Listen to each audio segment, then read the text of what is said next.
E para falar mais sobre o que é o Alzheimer, essa doença que atinge grande parte dos idosos, nós estamos recebendo a visita do médico geriatra, Dr. João Castilho Cação. Doutor, muito boa tarde, muito obrigado pela presença. Boa tarde, Fábio. Olha, o que é o Alzheimer? O que é essa doença que atinge principalmente os idosos? A doença de Alzheimer é uma doença neurodegenerativa. É uma doença que o principal fator de risco é a idade. Então, quanto mais idosos, mais a chance de desenvolver a doença. Aos 65 anos, aproximadamente 5% da população tem Alzheimer. E aos 80 anos, 20%. Então, é uma doença que, quanto mais idosa a pessoa, maior a chance dela apresentar a doença. Quais são os principais sintomas, né? Como é que a pessoa começa a perceber que pode estar com o mal de Alzheimer?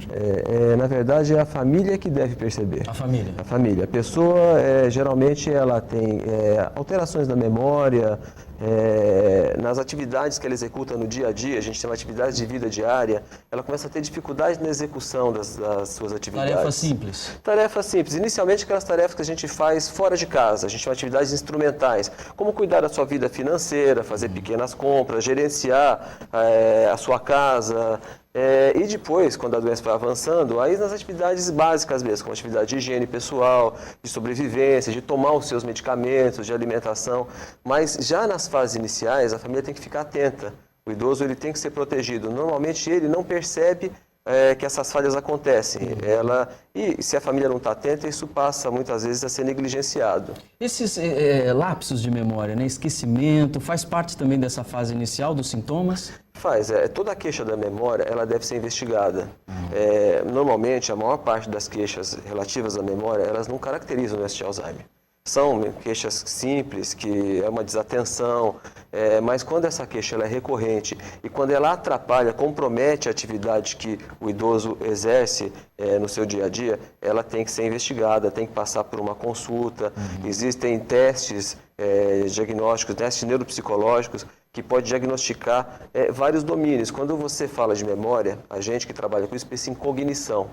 A memória é um domínio da cognição, mas a atenção... Adquirir conhecimento.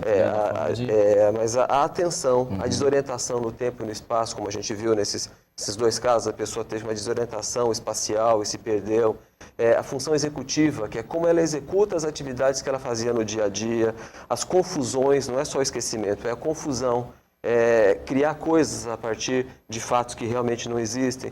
Então, tem vários domínios da cognição, além da memória, que estão comprometidos. Mas a principal dica é que essas alterações, elas comprometem a vida independente e autônoma. Perfeito. E olha, com o avanço, né, da ciência, a gente vê aí um avanço fantástico da ciência em várias áreas, ainda não existe uma cura para o Alzheimer? Não existe cura. O grande desafio é fazer o diagnóstico precoce. E a gente sabe que, na medida que a gente envelhece, a gente fica mais diferente. Se você pegar a população aos 20 anos, todos devem ter saúde próximo da saúde perfeita.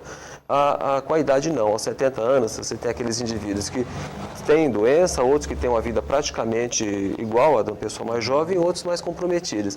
Então, o idoso ele tem que ser protegido. A gente tem que estar atento a criar uma rede de suporte social, comunitário, para que na eventualidade de apresentar uma doença, ele esteja protegido. Então, uma identificação, no caso de alguém que tem um déficit cognitivo, uma pulseira ou uma correntinha identificando, alertar as pessoas de convivência próxima. Então, o dono da venda, o vizinho, um amigo, ver a pessoa perambulando próximo, vai conversar, ver se ela está realmente perdida, ou se está fazendo uma caminhada, e sempre alertar a família. Apresentou uma queixa da memória, apresentou uma dificuldade na execução das suas atividades, fique atento, porque essa pessoa precisa de uma certa proteção. A gente não deve privá-lo das suas atividades. Ele deve, pelo contrário, estimular para que, inclusive na vigência da doença, uma das formas de atrasar a evolução é que a pessoa mantenha as atividades. Mas essa atividade precisa de uma supervisão. O senhor disse, né, não tem cura, não tem um remédio também, por enquanto, que possa retardar ou que possa diminuir esses lapsos, não tem? Existe remédio, existe tratamento medicamentoso. Hoje a gente tem, inclusive, no setor de medicamentos de alta complexidade, ele é dispensado gratuitamente. Existem 3 remédios que a gente pode usar. Perfeito. Eles atrasam a evolução da doença. Não existe nada que melhore ou que bloqueia Pode a doença, retardar só. mas ele retarda, a evolução vai ser mais lenta. E além dos sintomas cognitivos, que é esse relativo à memória, existem os sintomas comportamentais, as pessoas que ficam agitadas, que têm agressividade, que têm delírio, que nesse caso a doença já está muito bem estabelecida. Só que essa situação é que dificulta o convívio familiar, que dificulta a vida social. E doutor, tem estatísticas a respeito do Alzheimer? É mais comum nos homens, nas mulheres? Não, a doença ela não tem uma preferência que tem uma significância estatística em relação a gênero, tanto homem como mulher. Realmente o principal fator de risco é a idade. Eu vi na abertura, vocês falaram em 15 milhões, na verdade não são 15 milhões, é a população estimada de idosos, na verdade são de 18 milhões. 18 milhões. Desses aos 60 anos, como eu disse anteriormente 65, a gente espera que 5% tenham a doença de Alzheimer. E é um número muito grande mesmo. 5% dos idosos com Alzheimer é uma proporção muito grande. Em cada 100, pelo menos 5 têm a doença. E fico alerta, né, doutor? A família percebeu qualquer coisa nesse sentido. Quanto antes for detectado, melhor. Quanto antes, melhor. Porque quando a gente consegue atuar preventivamente e no início da doença, a gente consegue melhorar e prolongar muito a vida independente, a vida autônoma, diminuir as perdas que a pessoa tem, para que elas ocorram mais lentamente e que ela consiga, apesar das perdas que existem, consiga ter uma vida prazerosa, com convívio familiar e protegida. A principal ideia que a gente quer passar é que o idoso, evidentemente ele pode ser mais frágil e ele tem que ser protegido. Assim como a gente protege uma criança, uma outra fase que a criança está frágil no início da vida, no final a gente tem que proteger, tem que estabelecer meios de suporte social, comunitário, para que essa pessoa possa ter uma vida normal, dentro das suas limitações, mas de uma forma segura, protegida. E nesse momento o aconchego da família é fundamental, né? Sem a atenção dúvida, dos filhos, da esposa. Dos filhos, da esposa, a família estendida, que a gente chama os amigos, a vizinhança, para que essa pessoa possa executar pequenas tarefas, mesmo fora de casa, sob supervisão de uma segurança, né? Para evitar situações como essas, que são situações dramáticas, né, que todo mundo sofre muito, primeiro o idoso, mas a família e todo mundo junto, e lembrar que se preparar para